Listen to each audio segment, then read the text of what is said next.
I'm going to start it off in Lightroom, and then I'm going to go over to Photoshop. I'm going to go to Transform and hit Guided. I had perspective control turned on the camera, so it makes it a lot easier just to go in there and hit Guided. First thing. Now, I'm not going to do a crop for this image. I'm going to raise the exposure. It's about 115. I'm not as concerned here in the light section where the sun's coming from. I'm more looking at this area here in the shadow. Basically this section here with the light, I can fix that more in Photoshop and darken it down a bit there. And then I'm going to raise the contrast to about 5, which is usually where I bring the contrast to. Then I'm going to bring up the shadows as well, about 35. And then I'm going to bring down the blacks just a bit, add a little texture. I always go till about somewhere between 7 and 10 for texture. Now tone curve, I'm going to go here to the first adjustment and bring up the lights just a bit. And as I say, I'm still kind of focusing more in basically where the subject is, what I was focusing on, which is the Impala logo here, and then this little fender area. Then I'm going to bring down the darks a bit. Sometimes I'll bring up the shadows. For this image, I'm not going to. I'm going to bring this last control point up. Just clicked it twice. Basically, I hover my mouse cursor over that last control point, and then I always use my up and down arrow keys on my keyboard and adjust these control points that way. So you just hover and then use the down arrow key to bring it down, or obviously use the up one to bring it up, the up arrow. So I'm just going to add a bit more contrast. I like my black and white images to have a decent amount of contrast. So detail, I'm going to bring up the amount of sharpening to about 50. Radius, I'm going to leave at 1.0. And then I'm going to bring up the amount of detail. I'm going to hold the Option key or Alt key on PC. Let me zoom in a bit. Sometimes it helps if you zoom in, then you can kind of see a little better how much detail you're putting in. And then the masking, I'm going to bring that up just a bit. Just want it to really affect what's in focus. So about 12 looks okay. As for a vignette, I'm not going to add a vignette for this image. Now I'm going to go up here to the mask tool and I'm going to add a radial gradient, and I'm going to put it right here for the Impala logo and basically whatever was in focus here. There's quite a bit in focus in this section where the logo is. I'm going to make this circle a bit bigger and drag it out just a touch. And I'm going to add clarity basically right here because that's what's in focus, and I like to add sometimes a bit of clarity to whatever's in focus if it works out. And for this image I just really want this area to stand out, but I never add over 5 or maybe 7 on the clarity.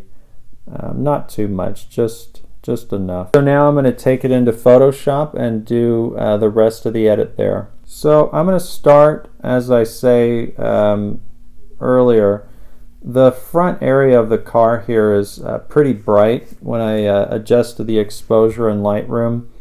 Obviously I was doing it globally, so I want to bring that area down, and to do that I'm going to use the curve tool, and I'm just going to start in the middle here, and I'm going to bring it down and just keep going until it gets to the point I like it for that section. And now I'm going to invert this layer mask because I don't want it to affect the entire vehicle. I just want it to affect the front end there. So now I'm going to use the brush tool and basically paint right on the front hood of the car and just darken that up a bit. and maybe in the background as well. Right here in this window, it's a little too bright there. Just basically the sky and the paint got a little too bright.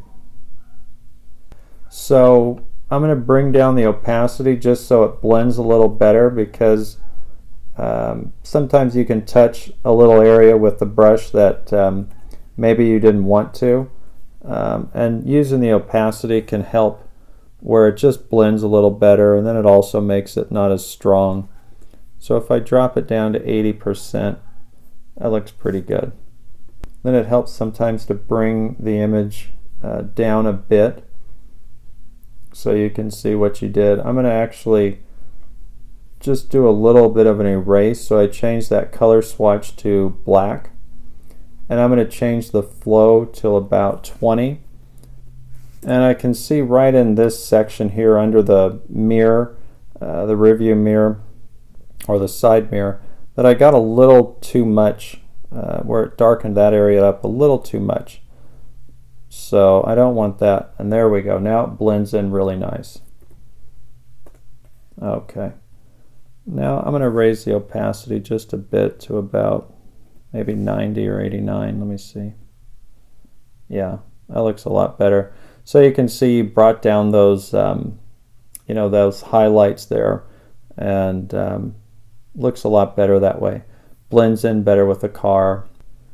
Now I want to raise the mid-tones basically and brighten up this area here that's in focus, the subject, the logo, and I want to just brighten it a bit to bring the eye to it. So I'm going to create another curve layer, and I'm just going to start in the middle and just raise it up, and right about there looks good. Now I'm going to invert it, because I only want to paint it on for this section here that's in focus. And I'm going to bring the flow back up to 100, and I'm going to change that color swatch to white. Otherwise, when I paint, nothing will happen. So I'm just going to bring this area up. I also want to bring up the interior a bit. I'm going to change the flow to 20. One nice thing is when you change the flow in Photoshop here, if you paint once, you'll get the effect of 20%, but if you paint in that same area again, you're going to get it up to 40%, and so on. So that's kind of nice, where you don't always need to set it at 100 if you don't want to. So we'll bring up the interior here just a bit. Bring up the little dice here. It's always nice when you see a classic car and they have, dice hanging off of the rearview mirror. I think that's kind of cool. So there we go. So obviously we brightened up that section quite a bit. I'm going to bring it up and also get the shadows a bit more. Otherwise it looks a little funny. So I'm going to bring up this area, and on the ground there, maybe a little bit on that wheel there. A little too much on the wheel. So if you ever get a spot that you get too much, just change that white to black in the color swatch, and then you can erase. You can change the flow if you want so it's not at 100, and kind of experiment, because obviously I want to brighten the tire just a bit, but not as much as it came out. That was a bit much. So that looks a bit better. Bring the color swatch back to white. Now I'm going to drop the opacity down. Usually I leave the opacity on most of my layers at about 75. Sometimes less, sometimes more. But that looks good right there. Maybe I can bring it down just a bit to about maybe 62, and then maybe I'm going to raise up this control point. Okay, that looks good right there. Now, just to add a little more, pop and brightness to the image, I'm going to go into the layer mask, and I like to use just this brightness and contrast. And I'm going to raise the brightness up. I'm going to try 20, and and let's try 25. 25 looks fine, and I'm going to raise the contrast to about 5 for this one. And that looks good right there. So I'm going to drop the opacity a bit. You can leave it at 60 and see. And then turn them on and off with these little eye icons next to the layer. It can kind of help you know if you've got it right. So obviously I brought up the hood a bit, so I'm going to just go back to that curve layer right here. And I'm going to bring it down just a bit more. And raise the opacity to about 92. And so you can see, had I not done that curve layer here, it was such a big mess how bright it got. So you can see it helped quite a bit.